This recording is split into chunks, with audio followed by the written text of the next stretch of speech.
Welcome to Learning English, a daily 30-minute program from the Voice of America. I'm Jonathan Evans. And I'm Ashley Thompson. This program is aimed at English learners, so we speak a little slower and we use words and phrases especially written for people learning English.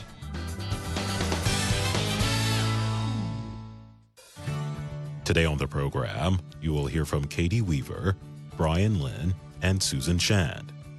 Later, we will present our American History series, The Making of a Nation. But first, here is Katie Weaver. American government lawyers on Tuesday charged 49 people in a $25 million plot to reportedly buy admission to top colleges. The schools involved include Yale, Stanford, and Georgetown University. Those charged include Hollywood actors Felicity Huffman and Lori Loughlin, test administrators, business leaders, and college coaches. Federal lawyers in Boston accused William Singer of organizing the reported plot. Singer owns the college counseling business Edge College and Career Network, as well as an organization called the Key Worldwide Foundation. The lawyers said Singer offered people up to $75,000 to take college entrance exams for students. They also accused him of paying college coaches to accept students as sports players, even if they had never played the sport. In some cases, the lawyers said, Singer worked with parents to create false academic and athletic successes for the students, including putting students' faces on the images of real athletes in action. U.S. Attorney Andrew Lelling said the plot was set up to guarantee admissions to top colleges for students, in his words, not on their merits, but through fraud. Lelling said Singer used Key Worldwide Foundation as a front for parents to pay for the services. He said parents paid $100,000 to $6.5 million for the services. Some of the parents reportedly claimed the payment as charitable donations to lower their taxes. Lelling said Singer then used the money to bribe college coaches and test administrators. Lelling said Yale University's women's soccer coach took $400,000 to accept a student who did not even play soccer at a competitive level. That student's family reportedly paid Singer $1.2 million for the service. Lelling called the plot the biggest college admissions scam ever prosecuted by the U.S. Justice Department.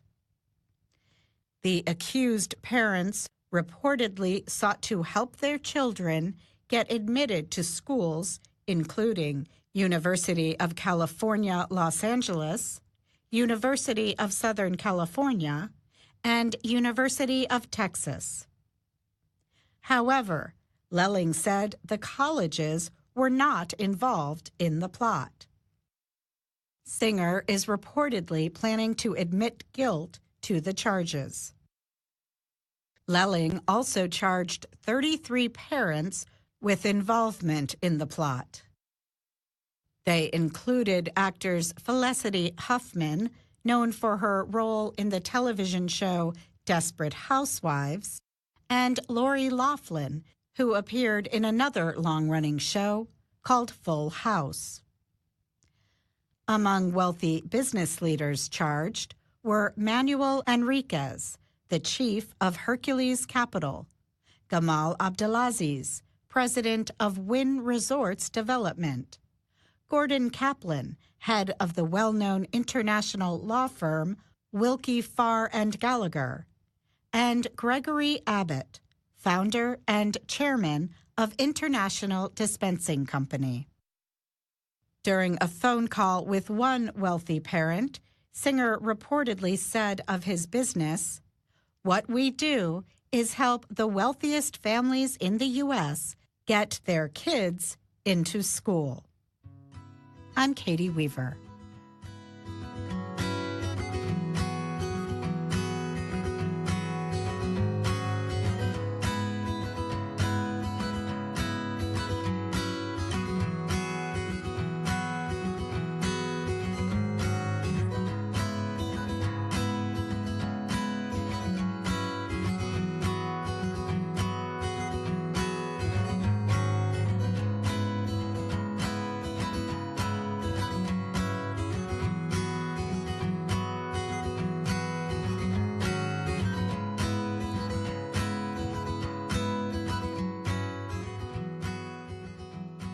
The man credited with inventing the World Wide Web 30 years ago is calling for major changes to make it better for humanity.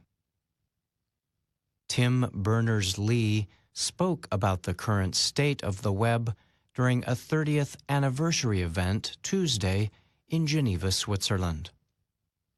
He wrote the first proposal on creating a new system for organizing information. He sent that proposal to a supervisor on March 12, 1989. The anniversary event was held at CERN, the European Organization for Nuclear Research. This is the research center where Berners-Lee was working as a computer engineer when he developed his ideas for the World Wide Web.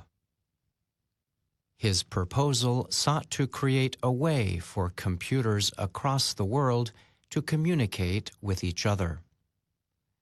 The British computer scientist, now 63, had the idea for the Hypertext Transfer Protocol, the HTTP, in front of each website address.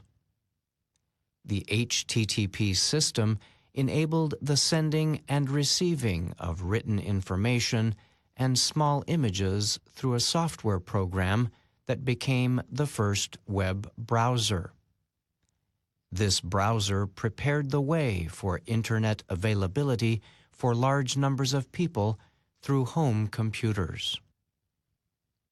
The CERN anniversary event celebrated how the creation of the World Wide Web launched a technological revolution that improved life in many ways. It forever changed the way people get information, share ideas, buy goods, and do work. But Berners-Lee told the event that many people, including himself, believe the web has fallen short in many areas and created new, serious problems. In an open letter published Tuesday, Berners-Lee noted that 30 years after its invention, the web is used by half the world's population. Berners-Lee said the web had clearly created great opportunities for humanity to progress and made life easier for millions of people. It also has given groups traditionally not heard a new voice in society. However, he added that the web had also provided new ways for scammers to carry out crimes and given a voice to those who spread hatred. Against the backdrop of news stories about how the web is misused, it's understandable that many people feel afraid and unsure if the web is really a force for good, he wrote. Berners-Lee told reporters that some political events in recent years also led many people to distrust the web. They are all stepping back, realizing that this web thing that they thought was cool is actually not necessarily serving humanity very well, he said. Berners-Lee created a group called the World Wide Web Foundation. It seeks help from governments, companies, and citizens to become more involved in shaping the web to do more good for humanity. His actual plan is called the Contract for the Web. Under this contract, governments are called on to take steps to make sure all citizens can connect to the Internet and that individual privacy is respected. Businesses are asked to keep Internet prices low so many people can use the web. In addition, companies should respect privacy and develop technologies that aim to put people and the public good first. The plan also calls on citizens to create materials for the web and cooperate with others to make sure there is rich, quality information for everyone. In addition, citizens should seek to build strong communities that respect civil discourse and human dignity. The path to make the Internet better is the responsibility of everyone who uses it, Berners-Lee said. Making big changes will not be easy, but will be very well worth it in the end, he added. If we give up on building a better web now, then the web will not have failed us. We will have failed the web, he said. I'm Brian Lynn.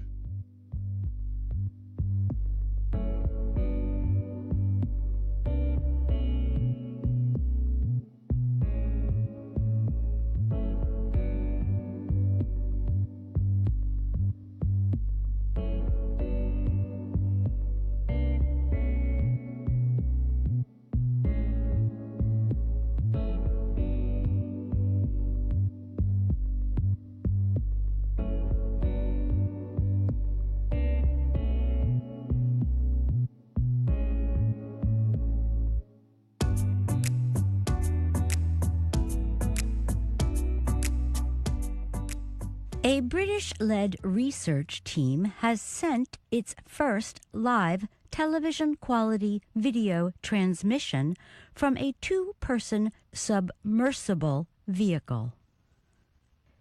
Team members entered two submersibles, which slowly went down into waters off the coast of the Seychelles on Tuesday. The aim of the project is to document changes taking place in the Indian Ocean. Heavy seasonal storms and strong underwater currents continued to present problems at greater depths during the study. The AP used optical video techniques to transmit the pictures through the waves by using the blue part of the electromagnetic spectrum. Before now, real-time video transmissions from the world's deep oceans were live streams. This means they were sent from unmanned subsea vehicles that were operated on land. The video was sent through fixed fiber optic wiring. The new transmission uses the latest wireless technology. The signal came from 60 meters down. The Associated Press is the only news agency working with British scientists from the Necton research team on its deep-sea project.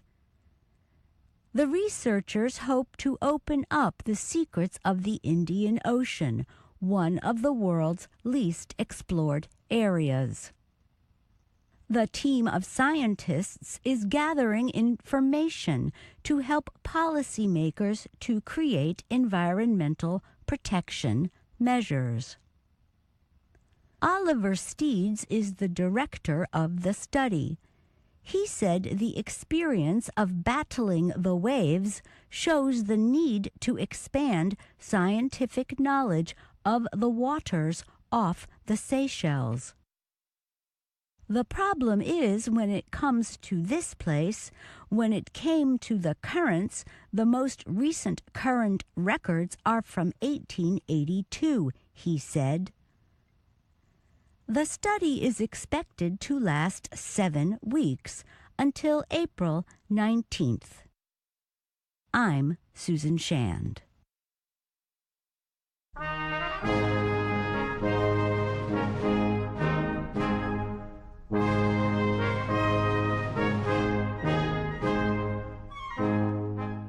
Welcome to The Making of a Nation, American History in VOA Special English. Rutherford Hayes was sworn into office as the 19th President of the United States in 1877. Hayes, a Republican, became president after a disputed election. Representatives of his party and the Democrats met secretly to work out a compromise. The Democrats agreed to let Hayes be sworn in. In return, he agreed to end federal support of radical Republican governments in the South. He promised to name Southerners to his cabinet and other important jobs. And he said he would provide more federal aid for schools and railroads in the South. As part of the agreement, Hayes promised not to act aggressively to support the civil rights of black Southerners.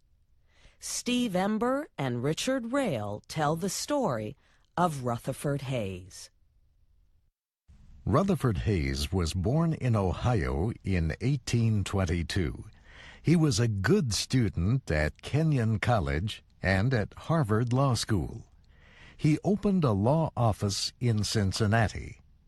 When he was 30 years old, he married Lucy Webb. Later, he served as an officer in the Union Army during America's Civil War. He was elected to the United States House of Representatives. He also served as governor of Ohio. In this job, he helped establish the college that became Ohio State University. Hayes was a Republican. In 1876, he was the party's compromise candidate for president.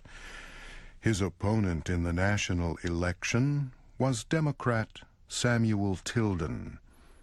Tilden won more popular votes than Hayes. In the American political system, whoever wins the most popular votes in a state usually gets all the electoral votes of that state. In 1876, both the Republicans and Democrats claimed the electoral votes of 3 southern states: Florida, Louisiana, and South Carolina. So it was not clear at first who had won the presidential election. Congress appointed a committee to decide the issue. The committee had a Republican majority. It gave the disputed electoral votes to Hayes. He won the election by just 1 electoral vote. The results came just a few days before the inauguration. Democrats protested that the Republicans had stolen the election. Yet they agreed to accept Hayes as president. In exchange, Hayes and the Republicans agreed to accept Democratic Party policies on several issues. Hayes's administration would deal mainly with national, not international, problems. At first, people wondered, would President Hayes keep the promises that were made to help him win the election? Most thought he would not. Hayes surprised everyone. In his inaugural speech, he promised to put the country ahead of the party. He said, "He serves his party best who serves his country best." Party leaders told Hayes which men to appoint to his cabinet. He refused and made his own choices. He ordered federal troops to withdraw from South Carolina and Louisiana. The troops had been there since the end of the Civil War. He also helped Southern Democrats establish new governments in their states. Republican Party leaders criticized President Hayes. Anti-slavery groups also criticized him. They said former black slaves in the South had gained a lot under Republican rule. Now, they said, these black Americans would lose everything. Hayes did not agree. He had received promises that the new Democratic state governments would protect the rights of black Americans. It was not to be. White Democrats kept political control in some southern states for many years. They often denied civil rights to black citizens. Only with the rise of the civil rights movement in the 1950s would the situation begin to change. After becoming president, Rutherford Hayes announced that he would serve just one term. He wanted to make serious reforms in the federal government. This would be easier to do if he did not have to worry about getting re-elected. Hayes started by changing the system that employed people in government jobs.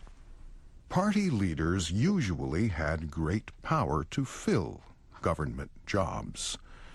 They used the jobs to reward loyal party workers and to increase their own political strength. President Hayes demanded that federal jobs be given to people because of their abilities, not because they supported a politician. At that time, the best jobs were with the Customs Service of the Treasury Department. The people who collected customs, taxes on imports, could keep part of the money they collected. President Hayes took action against the Customs Service office in New York City. One of the men removed from the job there was James Garfield. Garfield would later become President of the United States. Hayes also banned all federal workers from taking part in political organizations, conventions, and campaigns. And he said politicians no longer could demand campaign money from federal workers. Rutherford Hayes showed more political strength during a nationwide railroad strike. The strike began during his first summer as president. For several years, the nation had suffered from a serious economic depression. 3 million people were out of work. Factories and businesses reduced the pay of those who still had jobs. Workers with the Baltimore and Ohio Railroad protested. They took control of many areas along the railroad. They refused to let the trains move. The strike spread to other railroads. In some places, the strikes turned into riots, and the riots became violent. Some governors ordered their state armed forces to intervene. The state forces were not strong enough, however. So the governors asked President Hayes for help. He immediately sent federal troops to troubled cities. The troops stopped the riots and ended the strikes. Another issue during Hayes's administration involved a railroad in the western United States. It was both a labor problem and an immigration problem. Thousands of Chinese workers had been brought to America to help build the Central Pacific Railroad. After the railroad was built, many of them remained. Most settled in California. Others came from China to join them. These immigrants competed with white workers for jobs. Whites protested because the Chinese agreed to work for less money. They said this kept wages down for all workers. The white workers asked Congress for a law to stop Chinese workers from coming to the United States. Members of Congress from both parties wanted the support of these voters, so they quickly passed a bill that made it much more difficult for Chinese citizens to come to live in the United States. The bill said the president must cancel part of a treaty between the United States and China. That part of the treaty permitted citizens of each country to settle in the other country. President Hayes vetoed the bill. He said the United States had proposed the treaty. So, he said, the United States could not change it without agreement from China. Hayes did agree, however, that some action was necessary. So he opened negotiations with the Chinese government. He won an agreement to limit the number of Chinese who could enter the United States. During the administrations of Andrew Johnson and Ulysses Grant, Congress had weakened many powers of the president. Congress had become the strongest of the three branches of American government. Throughout his administration, Rutherford Hayes worked hard to strengthen presidential powers. For example, the United States Constitution gives the president power to veto bills passed by Congress. In the 1800s, Congress tried to prevent presidential vetoes. It used a method of attaching riders to legislative proposals. This is how the method works. Congress considers a bill the president believes is necessary. Then it joins that bill to a measure the president would veto if passed separately. The extra measure is called a rider to the first bill. To get the bill he wants, the president must accept the rider too. President Hayes refused to sign any bills with riders. So the Congress, during his administration, stopped using the method. Congresses since then have used it successfully. Rutherford Hayes kept his promise to serve only 4 years. He did not regret his decision. After leaving office in 1881, he said he was satisfied with what he had done. He looked back on his administration and wrote, "I left this country prosperous and happy. I left the party of my choice strong, victorious, and united. In serving the country, I served my party." He died in 1893. Hayes was right in saying that the United States was strong and prosperous. The late 1800s were a time of growth for the nation. And that's our program for today. Listen again tomorrow to learn English through stories from around the world. I'm Jonathan Evans. And I'm Ashley Thompson.